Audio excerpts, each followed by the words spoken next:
अस्सलाम वालेकुम। पेश पर्दा हक़ाइक़ सनसनीखेज़ इंकशाफ़ात प्रोग्राम बेनकाब में हूँ आपके साथ सफ़ान खान। आपके सामने एक AIP ऑडिट रिपोर्ट कल रखी थी जिसके अंदर हेल्थ डिपार्टमेंट के अंदर बॉडी स्कैन की खरीदारी या फिर दीगर जो मेडिकल आलात थे 1.2 अरब रुपए की अद्वियात, 93 करोड़ रुपए के तकरीबन मेडिकल आलात और इनका तमाम का जिक्र था।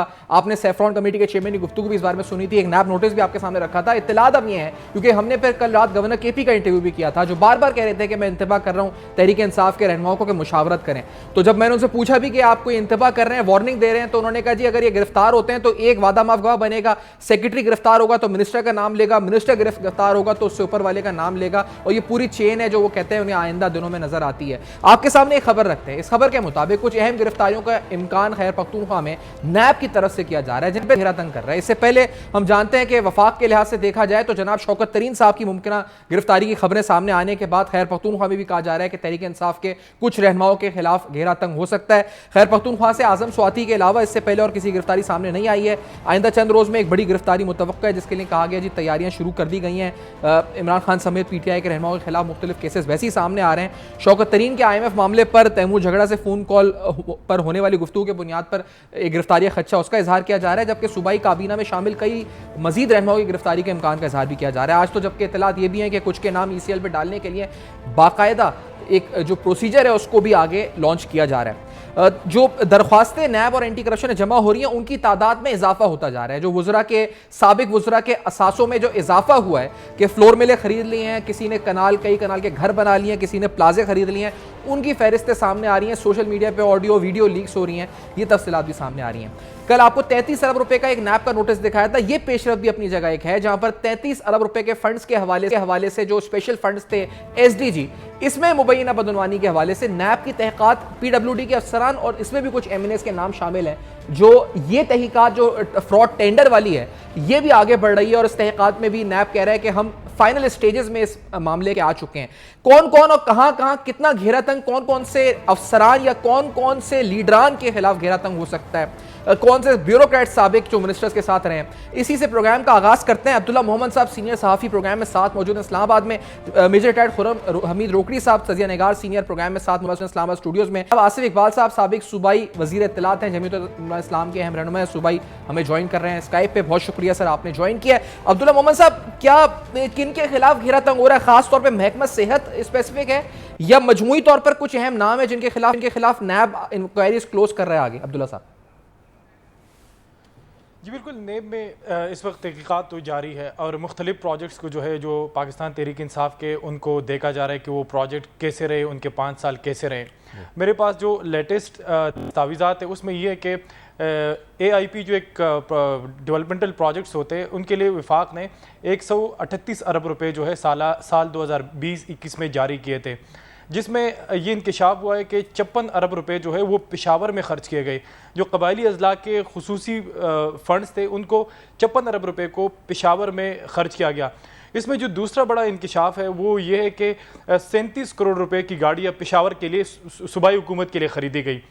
ये फ़ंड्स वफाक ने जारी किए थे कि ट्राइबल एरियाज़ में जो तरक्याती फ़ंड्स है, तरक्याती काम है, उस पर लगाए जाए, जबकि उसके 37 करोड़ रुपए सिर्फ गाड़ियाँ, लग्जरी गाड़ियाँ ख़रीदने पे खर्च की गई। इसमें जो दूसरा बड़ा इंकशाफ है, उन्होंने खैबर पख्तूनख्वा हुकूमत ने PMU इस्टेब्लिश की थी, प्रोजेक्ट मैनेजमेंट यूनिट, जो मुख्तलिफ प्रोजेक्ट्स की एवेल्यूएशन करती है, उसकी मॉनिटरिंग करती है।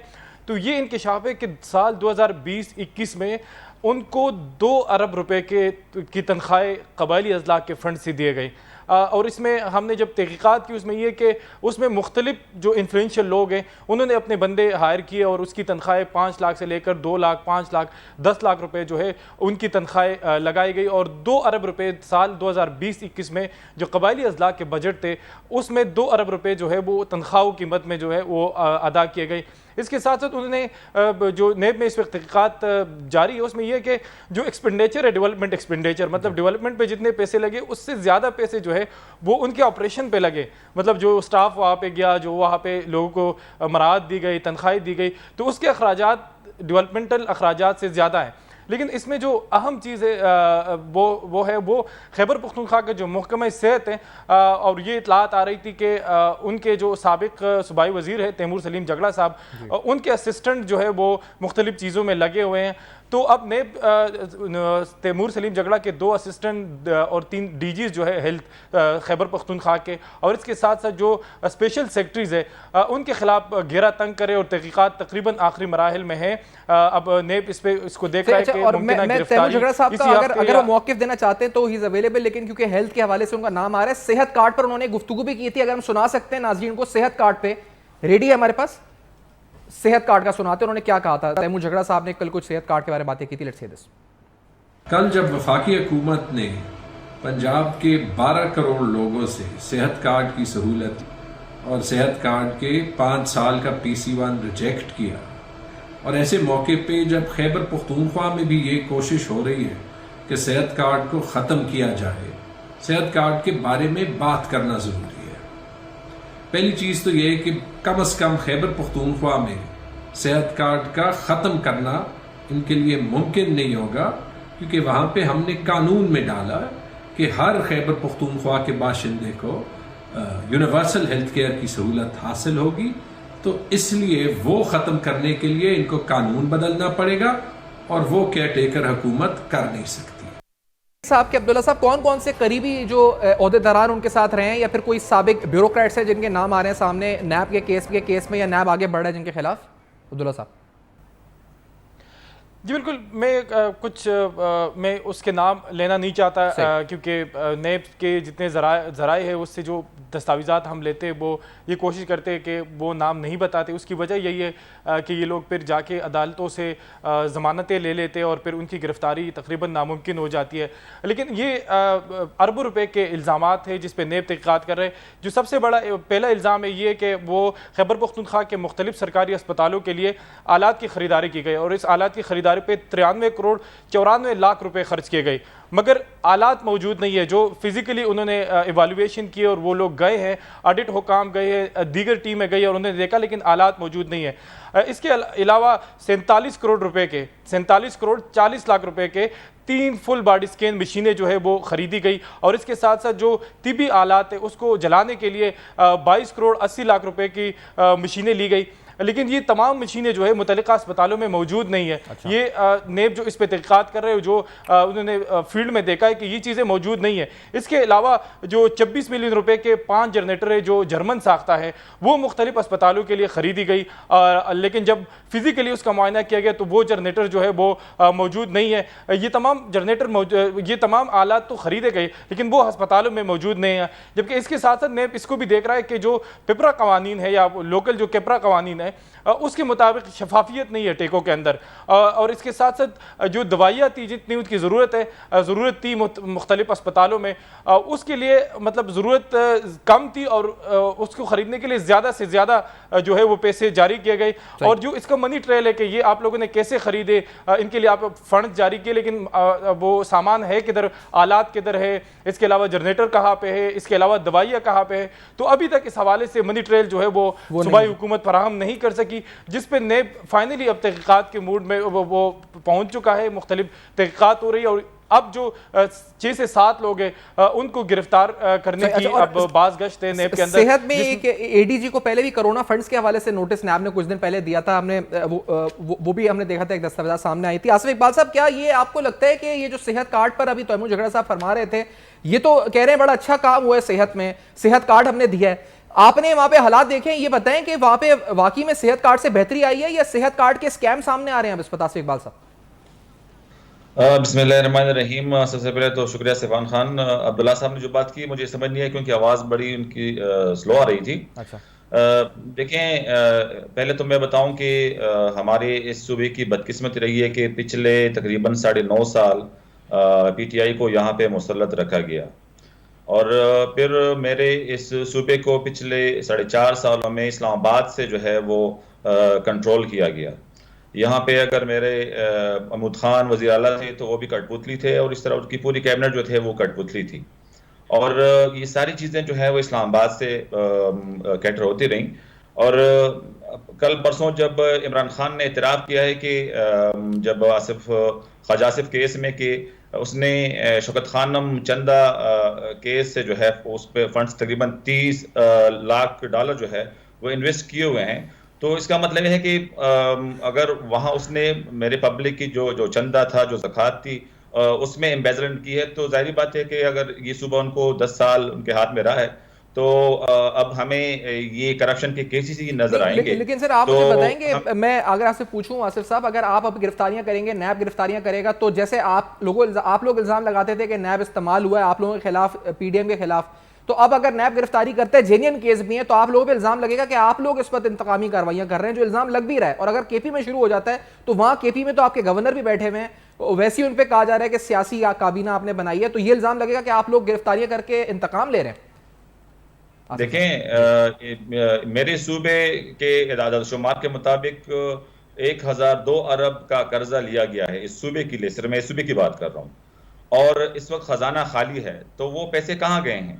मान लो अगर बीआरटी जब बन रही थी, तो उस पर जब नेब ने हाथ डाला या एफआईए ने हाथ डाला, पेशावर कोर्ट ने जो है उस पर हुक्म दिया कि इसकी तहकीकात हो, तो यहाँ की सूबाई हुकूमत वो चली गई थी सुप्रीम कोर्ट, और सुप्रीम कोर्ट में उन्होंने स्टे लिया था उनकी तहकीकात के बारे में। फिर मालम जबा स्कैंडल पड़ा हुआ है, इसके अलावा बिलियन ट्री सोनामी जो है उस पर अरबों रुपए की करप्शन पड़ी हुई है। और आपने बात की उसकी सेहत कार्ड की, तो सरकारी अस्पताल तो होते ही हैं मुफ्त इलाज के लिए, तो इन्होंने सारा जो है ये जो एम्बेसडमेंट की है इन चीजों में की है। इसलिए जो इस सूबे के साथ इन्होंने जुल्म किया हुआ है, तो अब जाहिर बात है कि ये चीजें तो रिकॉर्ड पे हैं सारी, जिस तरह अब्दुल्ला भाई ने बात की कि कहां पे जो है इन्होंने सिर्फ जो है हवा में चीजें बना के और खरीदारी की हुई है, उसका रिकॉर्ड तक नहीं है। तो अब कोरोना का जो है इशू भी सामने आ रहा है, अब आलात की खरीदारी का जो है इशू भी सामने आ रहा है। तो मतलब कहने का ये है कि यहाँ पे हर एक इदारे के अंदर इतनी इनने करप्शन की हुई है कि हर एक इदारा जो है अपने वो बैठ गया है, और अब उसको उठाने के लिए जो है वो तगदो हो रही है। तो अगर मैं सवाल आपसे करता हूं कि अगर इन्होंने इस सूबे के साथ जुल्म किया है और सूबे के लोगों का हक जो है इन्होंने मारा है, इन्होंने कर्ज लिए हुए हैं, और अब वो पैसे अपनी जगह पे नहीं इन्वेस्ट हुए। मैं पेशावर की बात करूंगा, पेशावर के अंदर पिछले 10 सालों में एक हॉस्पिटल तक जो है ये ना बना सके, हालांकि कैपिटल सिटी है और हर जगह जो है लोग यहाँ पे इलाज के लिए आते हैं। फिर जब वॉर ऑन टेरर थी, उसके बाद ज़रब अज़ब के बाद सारे लोग यहाँ पे शिफ्ट हो गए थे कबायली एजेंसियों से, तो पेशावर पे जो है पब्लिक का बोझ वैसे भी बढ़ गया था। लेकिन इन फैसिलिटी तो चाहिए थी ना कि उनको जो है ये इंफ्रास्ट्रक्चर को डेवलप करते, मजीद इदारे बनाते। तो जो मौजूदा इदारे थे जो है उन्होंने जो है उन पे करप्शन की जो है वो ये आप समझते हैं फिर ये केसेस आगे बढ़ने चाहिए? खुर्रम साहब, मैं आपसे पूछना चाहूंगा, क्योंकि ये तो जो अभी तक मुसद्दका केसेस हैं सामने आ रहे हैं, तफसीलात इत्तलात आपके पास क्या है इस्लामाबाद से? क्या खुर्रम हमीद साहब, क्रैकडाउन, गिरफ्तारियां, एंटी करप्शन, नैब एक्टिव है, खैर पख्तूनख्वा में कुछ बड़े नाम सामने आ सकते हैं, गिरफ्तारियां हो सकती हैं, केसेस में आगे पेशरफ्त हो सकती है, आपको इत्तलात है? देखें, मेरा तो पहले दिन से स्टैंस यही है कि केसेस जो हैं उनको, जैसे आप आज नहीं है, आपने अच्छा काम किया ना कि आप एक ऐसा पैनल लेके आए कि जिसमें लोगों को आइडिया हो रहा है कि कौन सा केस कहाँ चल रहा है जी। मैं तो तहरीक इंसाफ वालों से और उन लोगों से ये कहता रहा हूँ कि आपके ऊपर अगर केसेस झूठे हैं, ख़ास तौर पे इमरान खान पे, तो ये जो डेली 1.5 घंटा शाम का चलता है और उसके बाद सोशल मीडिया के ऊपर एक बहुत बड़ी कैंपेन है और ओवरसीज़ में एक बहुत बड़ी कैंपेन है, तो आप ये साबित करें, बताएं आवाम को कि आपके ऊपर फ़लाँ फ़लाँ फ़लाँ केस जो है वो गलत है, और फिर आप अपनी तंजीम को बताएं, अपने उन MNAs को बताएं कि they should go to the people, लोगों के पास जाएं और उन्हें समझाएं कि हमारे पे ये केसेस गलत हैं। Point number 1। पॉइंट नंबर 2 ये है कि हमें मालूम है और इमरान खान को भी मालूम है कि ये केसेस जस्टिफाइड हैं और केसेस ठीक हैं। तो सवाल यह है कि केसेस के ऊपर क्या सज़ा हो सकती है कि नहीं हो सकती। पॉइंट नंबर 3, जब अनवर मकसूद साहब जैसा एक दानिश्वर इंतहाई अहमकाना तरीके से टीवी के ऊपर खड़ा होकर ये कहता है कि इंडिया में पठान के ऊपर फिल्म बनाई जा रही है, हमारे पाकिस्तान में पठान के ऊपर FIRs काटी जा रही हैं, तो ये इस कौम की मजमूई इंटेलेक्ट का लेवल और इसकी एथिक्स के एक दानिश्वर है जो कि ये बताना चाह रहा है कि FIRs हो रही है, यानी कोई भी जुर्म कोई भी कर दे इस हीरो वर्शिप के अंदर और इस एक मिथ के अंदर या इस थियोपॉलिटिकल कॉन्सेप्ट के अंदर आप उस जुर्म को जुर्म ही ना माने, बल्कि उसका तमस्खुर उड़ाएं, उसका मजाक उड़ाएं।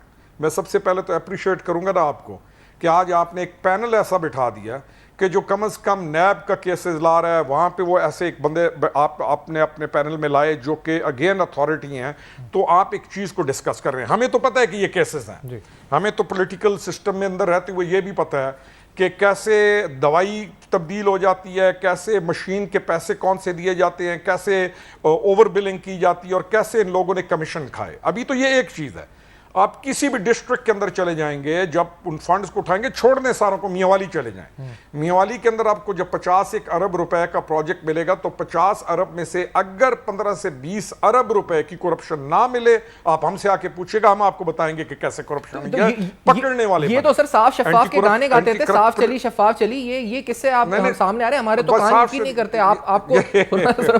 मुझे अच्छा सर, मैं एक ब्रेक ले लूं खुर्रम साहब, मैं इसके बाद आता हूं, आप ही की तरफ आता हूं इस ब्रेक के बाद। सर ये बड़ी अहम बात है जो आप भी कर रहे हैं, और साथ साथ जो तालों के हवाले से और कहानियां भी हमारे पास आई हैं वो भी रखेंगे आपके सामने। आफ्टर दिस ब्रेक हमारे साथ रहिए।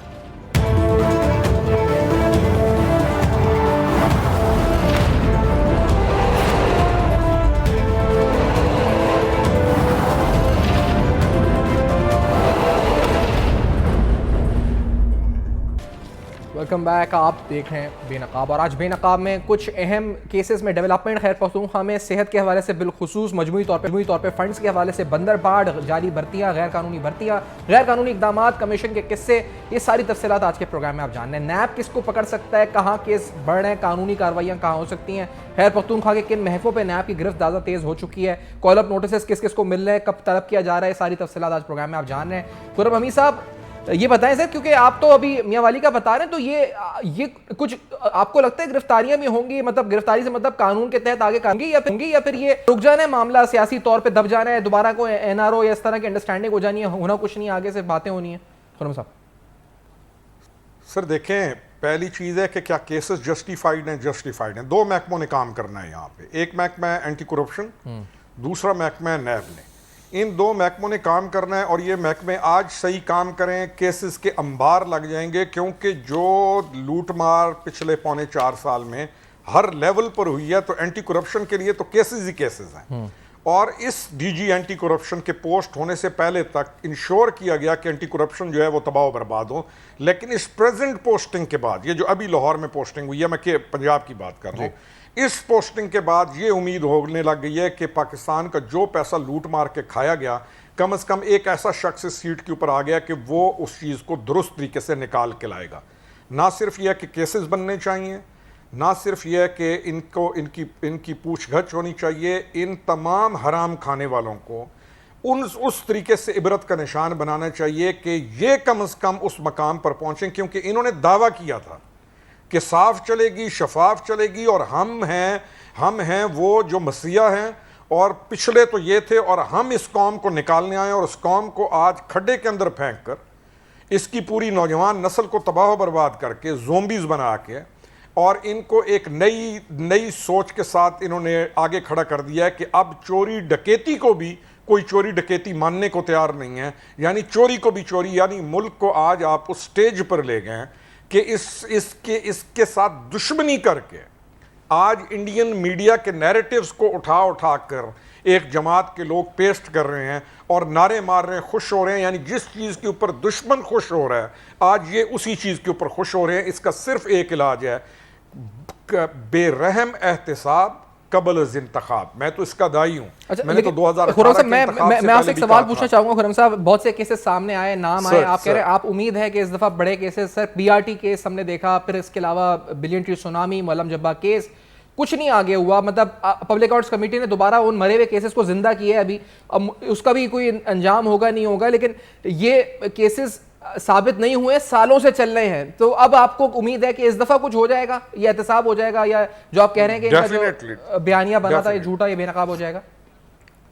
सर डेफिनेटली अब होना चाहिए, अब होगा, क्योंकि 2 असेंबली से ये इन्होंने खुद, क्योंकि 18th अमेंडमेंट के बाद आपका प्रोविंस इतना स्ट्रांग हो जाता है और फिर आपका सिस्टम के अंदर आप एक फ्रेजाइल किस्म का पॉलिटिकल सिस्टम में आते हैं जहाँ पे बुलडोज कर दिया जाता है। एक आदमी किसी सीट के ऊपर बैठकर, वो मोहम्मद खान भट्टी एक पकड़ा गया ना पंजाब का, वो बहुत बहुत ज़्यादा मामलात बताएगा। यहाँ तो मिनिस्टर्स ने और मिनिस्टर्स के बेटों ने मिलकर ड्रामा किया है। ठेकेदारों के साथ मिलकर सियासतदान इतना शर्म वाला या गैरत वाला होता था कि वो ठेकेदारों के साथ मिलके उनसे कमीशन लेके घटिया तरीके के साथ अपनी सियासत को आगे नहीं लेके जाता था।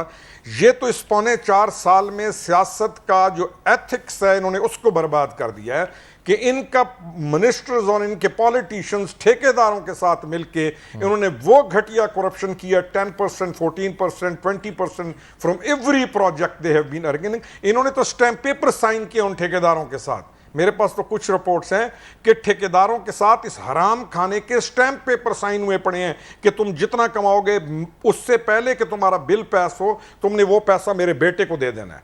और इनके बेटे, ये खुद, इनके दामाद, इन्होंने मिलकर इस बेशरम और बेहयाई की करप्शन को फरोग दिया है जिसको आप सामना कर रहे हैं। और इसको लाजिम है, पीडीएम के ऊपर तो लाजिम है कि वो किसी सूरत ना छोड़ें, क्योंकि पीडीएम के साथ इन्होंने जो किया, आज पीडीएम के पास मौका है कि इस मुल्क की बका के लिए उन चीजों को आगे लेके आए। मुझे बहुत उम्मीद है कि ये आपने अभी सुना ये एआईपी स्पेशल ऑडिट रिपोर्ट जो अभी अब्दुल्ला जिसका जिक्र कर रहे थे, इसमें 138 अरब रुपए का जो फंड्स हैं, जिसमें 56 अरब रुपए पेशावर के अंदर खर्च हुए, एस्टैब्लिशमेंट ऑफ पीएमयूज हुई। पीडीएम का आप बात कर रहे हैं, मैं माजरत के साथ खुर्रम साहब, अभी तक पीडीएम के हमने वो 40 अरब तो सुने वज़ीर साहब के जब एपेक्स कमेटी का इजलास हुआ था कि 417 अरब रुपए सिक्योरिटी के लिए दिए थे।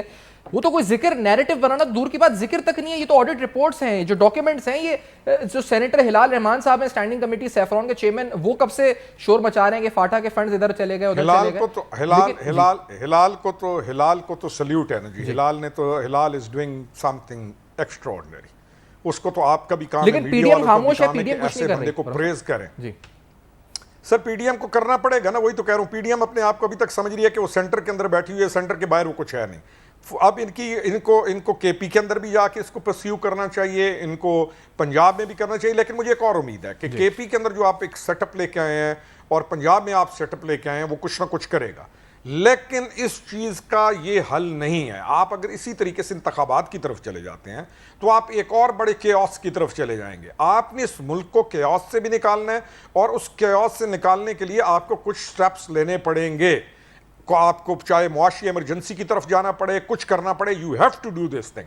किसी भी इलेक्शन से पहले आपको ये गंद और इस गंद के अंदर मुलव्विस लोगों को सामने लाकर उस गंद को साफ करना पड़ेगा। अगर इसके बगैर आप किसी भी सूरत में किसी भी टाइम पे इलेक्शन में चले गए तो आप एक और बहुत बड़े केओस की तरफ चले जाएंगे जो पाकिस्तान अफोर्ड नहीं कर सकता। मेरा ये क्वेश्चन जो कंक्लूजन है इस पे। अच्छा, और अब्दुल्ला साहब, पब्लिक अकाउंट्स कमेटी के हवाले से जिक्र हुआ, मैंने भी किया था। आप बता सकते हैं आवाम को कि पब्लिक अकाउंट्स कमेटी ने कौन कौन से केसेस दोबारा खोले, नैब खैर पख्तूनख्वा के स्पेसिफिकली मेगा स्कैम्स, या हालिया दिनों क्या क्या इंकशाफात वहां हुए हैं पब्लिक अकाउंट्स कमेटी में खैर पख्तूनख्वा के गवर्नेंस के हवाले से? देखो, सबसे पहली बात तो ये है कि अभी आपने बात भी की कि पीडीएम क्या कर रही है। जावेद इकबाल साहब जो साबिक चेयरमैन नेब थे, उन्होंने अखबारी तराशों के ऊपर जो अब उस वक्त के अपोजिशन के रहनुमा थे उनको गिरफ्तार किया गया। नारवाल कम्प्लेक्स जो है वो एक अखबारी तराशा था जिस पे वो एहसन इकबाल साहब को गिरफ्तार किया गया। और बहुत सारी ऐसी गिरफ्तारियाँ हुई, हाकान अब्बासी की गिरफ्तारी से कुछ नहीं निकला, मिफ्ता इस्माइल की गिरफ्तारी से कुछ नहीं निकला, बहुत सारे ऐसे केसेस थे जिससे कुछ नहीं निकला। लेकिन जो मौजूदा चेयरमैन नेब है उस पर दबाव भी है और उसकी 2-3 वजूहात है। दबाव ये है कि वो प्रोफेशनली इस चीज़ को डील कर रहे हैं। वो कहता है कि नेब जो भी कार्रवाई करे वो सियासी इंतकाम पे ना हो, वो मेरिट के ऊपर हो। जो सबसे बड़ा मसला सिफान आ रहा है वो ये है कि मैं मेजर साहब के सामने भी रखना चाहता हूँ कि नेब के कुछ अपने अफसरान, इंटरेस्टिंगली नेब के कुछ अपने अफसरान हैं जिनके फैमिली मेंबर्स के अपने कंस्ट्रक्शन फर्म्स हैं और उनको टेके दिए गए हैं। ये बड़ा इंटरेस्टिंग है, ये बड़ा सवाल है। एक चीज ये है, दूसरी चीज ये है कि नेब के अपने कुछ अफसरान हैं जिस पर जो पीएससी ने भी उठाया था और अब तहकीकात हो रही है कि नेब के जो अपने अफसरान हैं उस पर एसिड बियॉन्ड द लिमिट्स का जो केस है वो भी चल रहे हैं। तो ये जबकि इसके साथ साथ दीगर जो नेब जो है वो हर तरह से इन्वेस्टिगेट कर रहा है। तो उसकी वजह ये है कि आफ्ताब सुल्तान साहब जो है वो कह रहे हैं कि हमारी जो जराए नेब में रोजाना बताते हैं वो यही है कि ये केसेस पॉलिटिकल इंजीनियरिंग के ना लगे, मेरिट्स के ऊपर हो, कल गिरफ्तारी हो तो हम उसको डिफेंड कर सके। तो ये चीज़ें हैं। पब्लिक अकाउंट्स कमेटी ने मालूम जब्बा, बिलियन ट्री सुनामी, इसके अलावा खैबर बैंक और ये तोशा खाना के केसेस, ये सारे केसेस उन्होंने उठाए हैं। लेकिन नेब को जो सबसे बड़ा चैलेंज है, अगर वो ये केस किसी पीटीआई के साबिक मेंबर्स को, ये मेरे पास इतलात है कि FIA से उन्होंने कुछ ऑडियो टेप्स भी हासिल किए जिसमें मुख्तलिफ जो साबिक मेंबरान कौमी असम्बली है वो कमीशन का मुतालबा करे। और आपको पता है अली अमीन गंडापुर साहब की एक ऑडियो सामने आई है, नेब के पास और ऑडियोज भी है। लेकिन नेब के लिए इसके वक्त सबसे बड़ा चैलेंज ये है कि जो नेब के अपने अफसरान हैं उनको किस तरह के टेके दिए गए, उनके फैमिली मेंबर्स ने टेके हासिल किए करोड़ों और अरबों रुपए के। और आप जगह अगर आप जाके नेब उसकी जब तहकीकात कर रही है कि वो टेके जाके देखे तो आपको समझ आती है कि ये जो कंस्ट्रक्शन काम है वो कितना गैर मयारी है और वो कितना मतलब उसमें जो मटेरियल इस्तेमाल हुए हैं, जो कागज़ों में शो किया गया और जो ग्राउंड पे है उसमें ज़मीन और आसमान का फ़र्क है। तो नेब इस वक्त किसी सियासी उस पर नेब पे बेशक दबाव है, मीडिया का भी दबाव है, उसके अंदर भी नेब के अंदर से भी एक दबाव है। लेकिन नेब के लिए चैलेंजेस यही है जो मैंने बयान किया कि अपने अफसरान के जो अभी रिसेंटली 33 अरब रुपए वाला मैं भी कहूंगा SDG फंड है। मैं एक सेकंड अब्दुल्ला साहब, इसमें क्या PWD के अलावा MNAs के नाम भी आ रहे हैं सामने के, साबिक MNAs के जिन पे नैब घेरा तंग कर रहा है, PWD और ये जो फंड्स है 33 अरब वाले? जी बिल्कुल, 4 मुख्तलिफ अजला के MNAs हैं। और वो MNAs न सिर्फ PWD के जो चीफ इंजीनियर है और उनकी टीम है। अच्छा। जो मेरे पास अब ऐसी इतलात है कि जो चीफ इंजीनियर है वो इस वक्त मुख्तलिफ अप्रोचेस इस्तेमाल कर रहा है क्योंकि उसकी समरी वज़ीर आज़म हाउस में पड़ी है और वो DG बनना चाहता है। लेकिन जो हाउसिंग कमेटी है सेनेट की, उन्होंने उस पर मिनट्स लिखे हैं कि इसको प्रमोशन ना दी जाए। इसकी नाकस और इसकी नाहलियत की वजह से इतने बड़े बड़े फ्रॉड जो है वो मंजरियाम पर है। तो वो मुख्तलिफ जगहों में घूम फिर रहा है और वो कह रहा है कि मुझे किसी न किसी तरह मुझे DG लगा दिया जाए। वो मुख्तलिफ लोगों को अप्रोच कर रहा है। लेकिन सबसे बड़ी बात यह कि जो 37 अरब का स्कैम है वो सिर्फ MNAs के, वो सिर्फ PWD के स्टाफ पे नहीं है, उसमें 4 MNAs है जिसके खिलाफ नेब जो है वो तहकीकात कर रहा है। और अगर तहकीकात इंक्वायरियाँ मुकम्मल हो गई, तहकीकात हो रही है, तो अगर इस केस में पकड़ना है तो PWD के इंजीनियर्स के साथ साथ 4 MNAs जो है वो भी गिरफ्तारी की जद में आएंगे। लेकिन ये केस जो है अब हतमी मराहिल में दाखिल हो चुका है और इस केस को देखा जा रहा है कि कोई ऐसी लूप होल इसमें ना चुड़ी जाए जिससे कल वो उनको अदालतों से रिलीफ मिल जाए या नेब पे एक इल्जाम आ जाए कि ये पॉलिटिकल इंजीनियरिंग है। और नैब के तो अपने अफसरान के किस्से और ऐड करना जी खुरम साहब, नैब के अपने अफसरान के किस्से सामने आना शुरू हो गए। पब्लिक अकाउंट्स कमेटी में तो वो नूर आलम साहब लेके बैठे होते हैं कि किस तरह उनके बेटों को कॉन्ट्रैक्ट मिले मुबैना तौर पे, क्या क्या नाम आ रहे हैं सामने किस्से। जी थोड़ा सा पीछे चले जाएं सर, शहजाद अकबर पे चले जाएं। शहजाद अकबर की प्लेसिंग नैब में देखें, शहजाद अकबर की प्लेसिंग एंटी करप्शन में देखें। ये कोई एक जगह से काम नहीं हो रहा था, उन्होंने हर जगह के ऊपर अपने सिस्टम को स्ट्रांग किया। शहजाद अकबर एक को आज आप पकड़ लें और उसको प्रॉपर प्रोब कर लें, आपके पास वो चीज़ें निकलेंगी जो कि हमारे लिए, इस मुल्क के लिए आपको क्लियर कर देंगी कि होता क्या रहा। वो तो पाकिस्तान में तो है नहीं। अब क्योंकि वो तो लिख कर देते हैं वहां से कि मुझे आप वीडियो लिंक पे ले रहे हो। यही तो कह रहा हूँ ना, यही तो कह रहा हूँ ना कि हर वो चेहरा जिसने जितनी बड़ी वारदात की है वो इन असेंबलीज के तहलील होने से पहले इस मुल्क से कहीं और चला गया, क्योंकि वो इस मुल्क के थे नहीं। और हम उस वक्त भी कह रहे थे कि जब ये लोग आए थे और हमारे इस जो हमारी पिछली गवर्नमेंट है इनमें मिलकर जब वो बहुत बड़े बड़े ओहदों पे थे और जिनके लिए तारीफ में कलाबे मिलाए जा रहे थे, हम जैसे लोग उस वक्त भी कह रहे थे कि इन जैसे वायरसेस से जान छुड़ाओ, ये तबाह बर्बाद कर देंगे। ये जो हाउसिंग स्कीम्स वाले हैं उनके साथ मिलके यहाँ तो कुछ करने को आए। यकीन जानिए अगर कोई इस मुल्क के साथ थोड़ा सा रहम का जज्बा रखते हुए, इस मुल्क के साथ थोड़ी सी मोहब्बत करते हुए चले तो वो पता नहीं इनके ढेरों के ढेर लगा देगा इनके करप्शन के किस्से बाहर लाने में। और जेलों में वो जो जेल भरो तहरीक की ज़रूरत नहीं पड़ेगी, इनके बहुत सारे MNAs और वो जो हैं वो वैसी जेल के अंदर चले जाएंगे, भरे जाएंगे। उसके वो मेजर साहब वो जो नेशनल क्राइम एजेंसी का स्कैम है उसके ऊपर 52 अरब का जो 190 मिलियन पाउंड आए थे, वो नेब उसे मुसलसल बुला रहे हैं। एक ब्रेक की तरफ बढ़ना है। मैं आसिफ साहब की तरफ भी आऊंगा और इस पर मजीद गुफ्तगू। अस्पताल में 3 बड़े अस्पतालों में मुबैना करप्शन की दास्तान खैर पत्रों से जो हमारे पास स्टोरी आई है वो आपके सामने रखेंगे। मजीद बात होगी इस पर भी इस ब्रेक के बाद। हमारे साथ रहिए।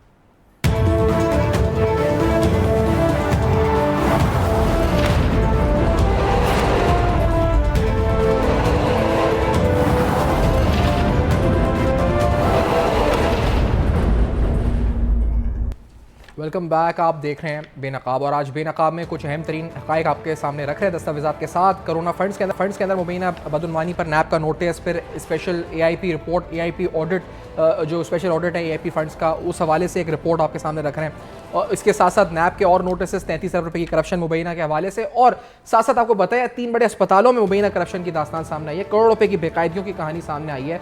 ये खैर पख्तूनख्वा के 3 तदरीसों में मशीनरी और दीगर सामान की खरीदारी और लेबॉर्टरी रसीदों की मद में करोड़ों रुपए की बेकायदगी जो सामने आई है। ये ऑडिट रिपोर्ट्स में कार्रवाई की हिदायत भी हुई और मुलविस मुलाजमीन से पैसे वसूल करने की हिदायत भी की गई। बेकायदगियों और खिलाफ ज़ाब्ता अदायगियों पर इन अस्पतालों की इंतजामियों को जवाब जमा कराने की हिदायत जारी की गई थी, लेकिन ये एतराज़ात दूर नहीं किए जा सके हैं। ये बेकायदगियाँ Qazi Hussain Ahmad medical complex Nowshera, Hayatabad medical complex और अयूब टीचिंग हॉस्पिटल एबटाबाद में की गई हैं। ज़िला अकाउंट्स अफसरान को एतराज़ात का पैरावाइज जवाब दिया जा रहा है, जिसमें बाद एतराज़ात को ख़त्म किया गया है, लेकिन मजमूई तौर पर यह अस्पताल हुकाम ने कहा है कि ख़त्म किया गया है, लेकिन ऑडिट इस बात से एतराज़ अभी भी कहता है कि मौजूद हैं। ताहम ऑडिट अफसरान का दावा है कि ज़्यादातर एतराज़ात का जवाब नहीं दिया गया है। मुताल्लिका महकमे को इंक्वायरी करने और मज़ीद इंक्वायरी के लिए ऑडिट रिपोर्ट्स को पब्लिक अकाउंट्स कमेटी में भेजने की मनसूबाबंदी भी की गई है, जिसके बाद हतमी फैसला किया जाएगा। ये ऑडिट अफसरान का मौक़िफ़ है। आसिफ साहब, मैं आपकी तरफ आऊँगा कि ये जो ओवरऑल जो बदउनवानी के खिलाफ अब कार्रवाइयाँ शुरू हो रही हैं, इसका सियासी रिएक्शन आने के लिए तैयार हैं आप लोग खैर पख्तूनख्वा से? क्योंकि शायद एहतजाज भी हो या फिर जो भी इनकी फैन फॉलोइंग है या जो भी इनकी जिसे कहा जाए कि एक वोट बैंक है, वो बाकी गवर्नमेंट के खिलाफ निकल सकता है, एहतजाज कर सकता है, जो भी पॉलिटिकल रिएक्शन आ सकता है। Are you ready? Are you guys ready? PDM ready है खैर पख्तूनख्वा में? ऑफ कोर्स हम रेडी हैं सिफान भाई। मैं अर्ज करता चलूं कि ये एहतसाब का नारा PTI का अपना नारा था जी। चाहिए तो ये कि उसमें वफाक में और फिर पंजाब और SKP में हुकूमत के बाद वो खुद ये ऐलान करे कि आए हम एहतसाब के लिए तैयार हैं, लेकिन अब वो बहाने ढूंढ रहे हैं। और मैं आपको बताऊं कि तुरगुल नाम का एक पेज जो है वो ID है, और उसने उस दिन खैबर जो हमारे वज़ीर आला थे खैबर पख्तूनख्वा के साबिका महमूद खान, जिसका ताल्लुक PTI से था और उसका अपना ज़िला सवात था, तो उस तुरगुल के ID से एक पहले एहतसाब फिर इंतखाब के तहत एक एहतजाज की कॉल दी गई। तो ID से कॉल के जवाब में हज़ारों लोग जो है वो निकल आए।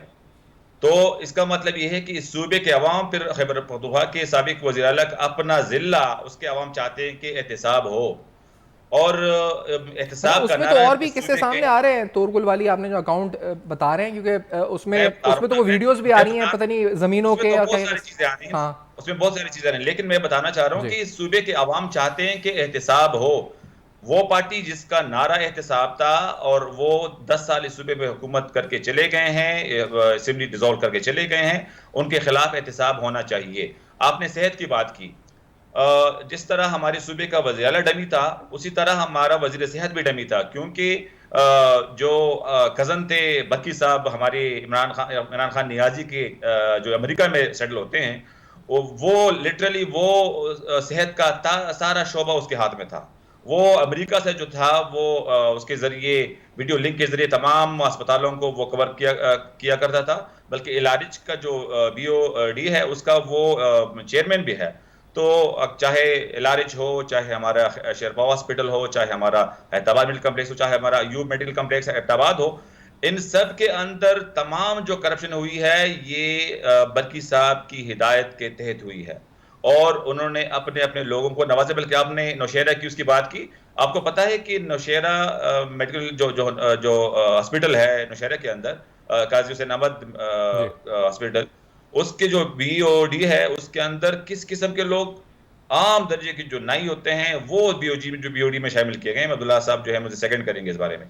तो इस सूबे को जो है उनके लिए एक सोने की चिड़िया के तौर पे जो है वो पेश किया गया था।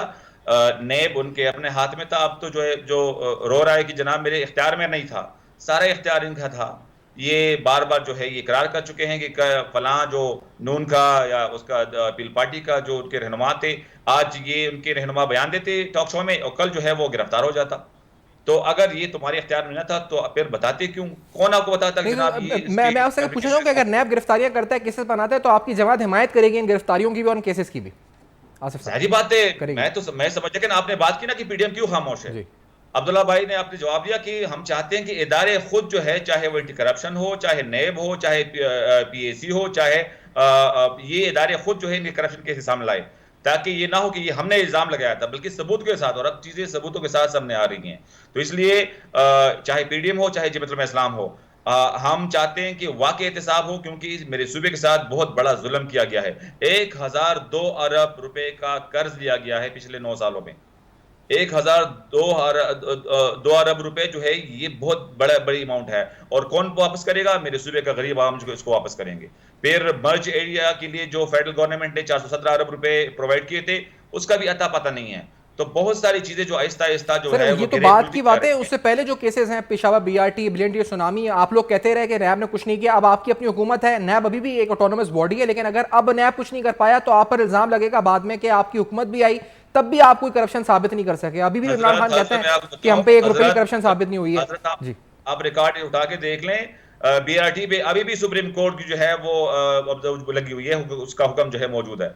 तो किस तरह ने तहकीकात करो उसमें, क्योंकि वो तो ये सूबाई हुकूमत चली गई थी वहां पे सुप्रीम कोर्ट के अंदर, तो इनको अब भी जो है अदालतों से जो है इन चीजों के बारे में रिलीफें मिल रही हैं। और अगर को, जिस तरह खुर्रम साहब ने कहा कि अगर को ये कहते हैं कि जेल बरो तहरीक, तो इनको पता है कि केपी के अंदर और पंजाब के अंदर इनकी दास्तानें जो करप्शन की हैं, उसकी वजह से इनको गिरफ्तार होना ही होना है। तो इसलिए पहले से जो है ये बता रहे हैं कि जनाब हम जेल चले जाते हैं, क्योंकि इन्हें जेल जाना ही जाना है, क्योंकि इनके जो जो जो जो किस्से करप्शन के वो ज़रिआम हैं, वो सबूतें सारे सामने, सारी चीजें आ रही हैं। इनके अपने लोग जो है वो अब जो है सुल्तानी गवाह बन रहे हैं, और जो है इनके खिलाफ इंशाल्लाह अब वो गवाही देंगे।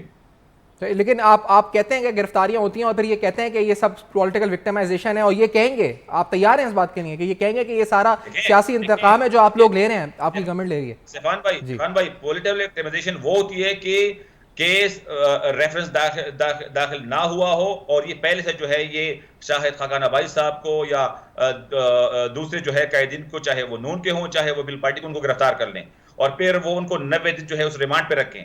यहाँ तो पहले केसेस बन रहे हैं, उनकी जो है सबूतें जो है वो सामने आ रही हैं। आपके दौर में जो केसेस बने, परवेज खटक साहब उनके बारे में जो कहते हैं, अगर हम सुना भी दें, परवेज खटक साहब क्या कहते हैं कि जो केसेस बन रहे थे उनमें आप साबिक वजीर आला भी हैं, वजीर दिफा भी हैं, क्या कह रहे थे? Let's say this.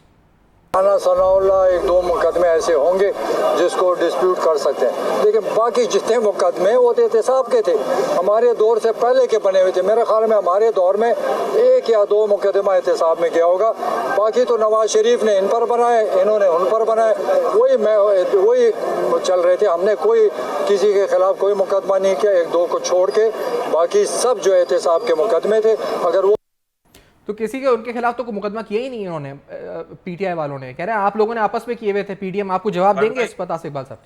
जफान भाई बात सुने जी, बात सुने। ये राना सल्लाह केस के अलावा, उसके अलावा जो शाहिद खाकान अब्बासी का केस है, वो किसने बनाया था? आरएलजी केस का वो किसने बनाया? तो इन्होंने बनाया ना। जिस तरह दीगर कैदीन है उसके नून के, तो इनके केसेस जो है खुद इन्होंने अपने बनाए हुए। और ये तो इमरान खान खुद बताता रहा है कि मुझे एजेंसियों ने बताए थे कि जनाब ये इन्होंने करप्शन की हुई है, तो इसलिए इन पे हमने केसेस बनाए। तो ये चीजें तो रिकॉर्ड पे सारी चीजें हैं। उनके टॉक शोज के अंदर इमरान खान इतराफ कर चुका है, उसके तमाम जो वज़रात है उस वक्त के, वो इतराफ कर चुके हैं। और ये बात साबित हो चुकी है कि नून को पानामा के बाद किस तरह विक्टिमाइज किया गया, फिर पार्टी को विक्टिमाइज किया गया, और जमहूरी इदारों को किस तरह इमरान खान के लिए जो है उनको साइड पे करके इमरान खान के लिए राह हमवार की गई। और इस सूबे को, हमारे सूबे को बदकिस्मती से इस सूबे को एक लॉन्चिंग पैड के तौर पे इस्तेमाल किया गया, और यहाँ के नौजवान को और फिर पाकिस्तान के तमाम नौजवानों को उनकी आंखों पे जो है अंधी पट्टी अभी तक जो बंधी हुई है, और आहिस्ता आहिस्ता वो उनकी जो है वो आंखें खुल रही हैं कि ये एक शराब था, इमरान खान एक शराब था, और इस शराब को जो है लोगों को पीछे लगाया गया, और इस मुल्क की मुस्तकबिल के साथ बहुत बड़ा खिलवाड़ हुआ है, और इसका जवाब होना चाहिए। फर्क क्या है पुराने नैब में आज के नैब में? अब्दुल्ला साहब, मैं लीगली भी नहीं पूछ रहा, मैं चेयरमैन नैब के हैसियत से पूछ रहा हूँ। आफ्ताब सुल्तान साहब, हाउ इज ही? आप समझते हैं कि वो काम ज्यादा कर रहे हैं, बोल कम रहे हैं, या काम भी नहीं कर रहे, बोल भी नहीं रहे? क्या हकीकत क्या है? आप कवर भी करते हैं नैब को। देखो अब्दुल्ला साहब जी, एक चीज़ तो बड़ी वाज़ेह है, और ये है कि हम ये समझते हैं कि इमरान खान साहब और उनकी जमात ने ये किया और ये सब कुछ ख़त्म हुआ। मौजूदा जो हुकूमत है, मैं मुख्तलिफ मिनिस्ट्रीज़ में जाता हूँ तो वहाँ पे एक बंदर बांट लगी हुई है। मुझे ये पता है कि लास्ट जो हाउसिंग मिनिस्ट्री में जिन अफसरान की पोस्टिंग हुई है वो कितने पैसों पर हुई है। मुफ्ती शकूर साहब ने जिस डीजी का खातून डीजी का रास्ता रोका और उनको मेरिट पे होने के बावजूद, टेस्ट टॉप करने के बावजूद उनका रास्ता रोका, वो क्यों रोका? बैकडोर किससे मुज़ाकरात हो रहे थे? तो ऐसा नहीं है, हमारे सियासी जमातों ने तारीख से कुछ नहीं सीखा और उन्होंने मेरिट पे फैसले नहीं करने थे। ऐसा नहीं है कि अब कोई फरिश्तों की हुकूमत चल रही है या नेक लोगों की, वही बंदर बांट लगी हुई है जो पीटीआई के दौर में लगी हुई थी और कोई तब्दीली नहीं आई। हर कोई अभी आज हाउसिंग की जो कमेटी है सेनेट की, उन्होंने 60-70 लोगों की जो पोस्टिंग थी उसको नल एंड वाइड डिक्लेयर करते हुए कहा कि ये मेरिट के ऊपर नहीं है। तो अभी भी बंदर बांट लगी हुई है, मुख्तलिफ सियासी जमातें कर रहे हैं। फिर कल कोई और इख्तिदार में आएगा तो वो फिर यही मंसूबे खोलेंगे जो अभी कुछ कर रहे हैं या अभी नेब जो है, आफ्ताब सुल्तान साहब एक प्रोफेशनल आदमी है और सबसे पहले उनकी कोशिश यही है कि मीडिया के लेमलाइट से नेब को दूर रखा जाए। गुज़िश्ता रोज़ नेब के अंदर एक सरमनी हुई थी जिसमें मुख्तलिफ फ्रॉड्स के शिकार जो लोग थे उनको पैसे जो है जो रिकवर हुए थे उनको दिया गया, लेकिन उसमें मीडिया को नहीं बुलाया गया। जो जावेद इकबाल साहब ने जितनी लेमलाइट दी थी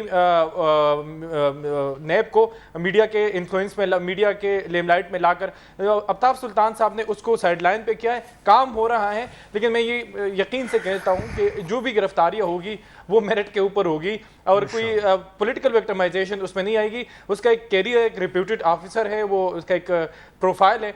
तो जावेद इकबाल साहब की तरह वो नहीं है कि पहले बंदे को गिरफ्तार करो फिर उसकी तहकीकात करो, पता नहीं करप्शन है कि नहीं है। लेकिन अब जो गिरफ्तारियां होगी वो मेरिट के ऊपर होगी और मुकम्मल तहकीकात के बाद होगी।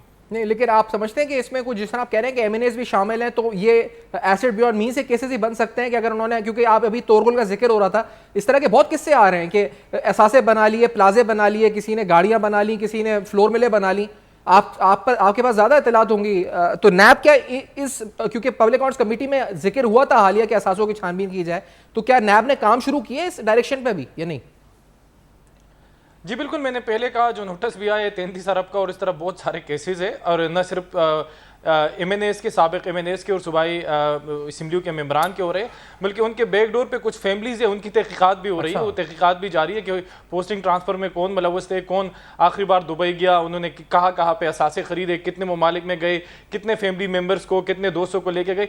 ये सारी चीज़ें नेब इन्वेस्टिगेशन का हिस्सा है और ये चीज़ें जो है वो अगर अफसरान को गिरफ्तार किया जाएगा तो जाहिर सी बात है कि मैंने पहले कहा कि नेब के पास मुख्तलिफ किस्म के शवाहिद हैं जिसकी बुनियाद पर गिरफ्तारियां होगी इंशाअल्लाह। और खुर्रम साहब, इलेक्शंस आपको लगता है, फिर आपने भी कहा कि पहले एहतसाब फिर इलेक्शन, तो अब इलेक्शन अभी 90 दिन के अंदर ये सारे करप्शन साथ चलती रहेगी, एहतसाब होगा फिर इलेक्शन हो जाएंगे या इलेक्शन डिले हो जाएंगे, एहतसाब पहले होगा? आप तज्जिया नहीं, मुझे कोई खबर है तो बताएं खुर्रम साहब, क्या होगा? सर खबर देखें ना, खबरों से मैं परहेज करता हूँ, खबर से ज़्यादा बेहतर तज्जिया होता है और कई दफ़ा वही खबर जहाँ निकलती है। देखें, मैं कई दफ़ा मिसाल देता हूँ कि आप एक गाड़ी ठीक कराने गए तो हम जुगाड़ वाले का चक्कर में चलने वाली कौम है ज़्यादा, लेकिन एक स्टेज पे जाके आपको वो कहता है कि जी आपको ये इंजन तब्दील करना पड़ेगा क्योंकि आप तमाम वारदातें बाकी कर चुके हैं, अब इसका और कोई हल नहीं है। सर आपके पास हल ही नहीं है, आप इंतखाबात की तरफ जाके मज़ीद कयास बनाएंगे। आप इस मुल्क को जिस स्टेज पर ये पाकिस्तान तहरीक इंसाफ छोड़ रही है और इस वक्त खुश होकर तालियां बजा रही है, मैं कहता हूँ वाहिद जमात के वो कुछ ज़ॉम्बीज़ हैं जो इस मुल्क की तबाही को देखकर खुश हो रहे हैं, नॉट रियलाइजिंग कि उन्हीं के लीडरान ने किया। आपके पास हल ही कोई नहीं है कि इस कयास से बचने के लिए और मुल्क को दोबारा किसी पैटर्न पे लाने के लिए इंतखाबात का ये जो ड्रामा खेला गया है, जिधर दिल किया ये असेंबली उड़ा दी, उधर दिल किया बच्चों की तरह ये खिलौना तोड़ दिया, इधर दिल किया ये इस्तीफे फेंक दिए और ख़ुद भाई साहब बैठे हुए हैं बैठ के, कभी जेल भरो तहरीक तो और कभी जी अब हम Aain Bachao Tehreek. This all thing has to stop और मुल्क को किसी पैटर्न पर लेके जाने के लिए इन तमाम लोगों को मिलकर बैठकर जब भी आप इंतखाब कराएं एक दिन में हो, इस मुल्क को सीरियस समझा जाए। ये जो ड्रामा इन्होंने बनाया हुआ है, इस ड्रामे को न सिर्फ एक्सपोज किया जाए बल्कि इनका इलाज किया जाए जिसने जो जुर्म किया है। और इंतखाब से पहले मैं तो इस चीज़ का दाई हूँ और मैं इस चीज़ को क्लेम करता हूँ कि जब तक आप कोई इस इंतखाब से पहले बेरहम एहतसाब नहीं करते और कुछ चीज़ों को ठीक नहीं करते, कोई भी पॉलिटिकल पार्टी आएगी वो फेल हो जाएगी। बहुत शुक्रिया आपने ज्वाइन किया, खुर्रम हमीद साहब, अब्दुल्ला साहब, आसिफ इकबाल साहब, आप तीनों का बहुत शुक्रिया ज्वाइन किया। खैर पख्तूनख्वा से किस्से, कहानियाँ, दास्तानें मुबैना करप्शन की आना शुरू हो गई हैं और उन पर नैब भी अब हरकत में आ चुका है। नैब आगे किस तरह बढ़ रहा है, ये सारी तफसीलात रोज़ हम आपके सामने रख रहे हैं। अपना फीडबैक दे सकते हैं फेसबुक, ईमेल्स और ट्विटर पर देखते रहिएगा। अब तक अपना बहुत बहुत ख्याल रखिए।